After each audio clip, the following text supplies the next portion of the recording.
ಸನ್ಮಾನ್ಯ ಸಿದ್ದರಾಮಯ್ಯನವರೇ, ಈ ಕೂಡಲೇ ನೀವು ನಮ್ಮ ಬೆಳಗಾವಿ ಜಿಲ್ಲೆಯಲ್ಲಿ ಏನು ನಮ್ಮ ರೈತರು ಹೋರಾಟ ಮಾಡ್ತಾ ಇದ್ದಾರೆ, ಏನು ನಮ್ಮ ರೈತರು ನಮಗೆ ದೊಡ್ಡ ದೊಡ್ಡ ಬಿಲ್ಡಿಂಗ್ ಕಟ್ಸ್ಕೊಡಿ, ದೊಡ್ಡ ದೊಡ್ಡ ಫ್ಯಾಕ್ಟ್ರಿ ಕಟ್ಸ್ಕೊಡಿ ಅಂತ ಹೋರಾಟ ಮಾಡ್ತಾ ಇಲ್ಲ.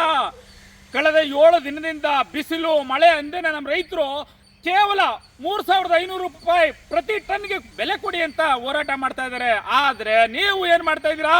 ನಾಟಕ ಆಡಂತ ಕೆಲಸ ಮಾಡ್ತಾ ಇದ್ದೀರಾ. ಮೊದಲು ಇದನ್ನ ಬಿಡಿ. ನಿಮ್ಮ ಹೆಸರು ನಮ್ಮ ಮೈಸೂರು ಭಾಗದಲ್ಲಿ ಯಾವ ರೀತಿ ರಾಜ್ಯ ವ್ಯಾಪ್ತಿ ಚೆನ್ನಾಗಿದೆ, ಈ ಒಳ್ಳೆ ಕೆಲಸನ ಮಾಡಿ ದಯವಿಟ್ಟು ರೈತರ ಬಗ್ಗೆ ಗೌರವ ಉಳಿಸ್ಕೊಳ್ಳಿ.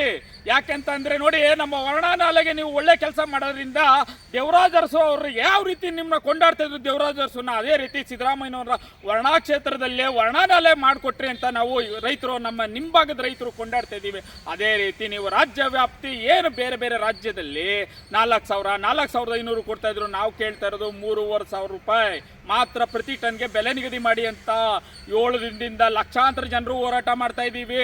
ದಯವಿಟ್ಟು ಈ ಕೂಡಲೇ ನೀವು 3,500 ರೂಪಾಯಿನ ನಿಗದಿ ಮಾಡಿ ರೈತರ ಪಾಲ್ಗೆ ನೀವು ಯಾವ ರೀತಿ ಆಶಾಕಿರಣವಾಗಿರ್ತೀರ ಅಂತ ಈ ಕೆಲಸ ಮಾಡಿಕೊಡಿ ಅಂತ ನಾನು ಈ ಮೂಲಕ ನಿಮಗೆ ಕೇಳ್ಕೊತಾ ಇದ್ದೀನಿ.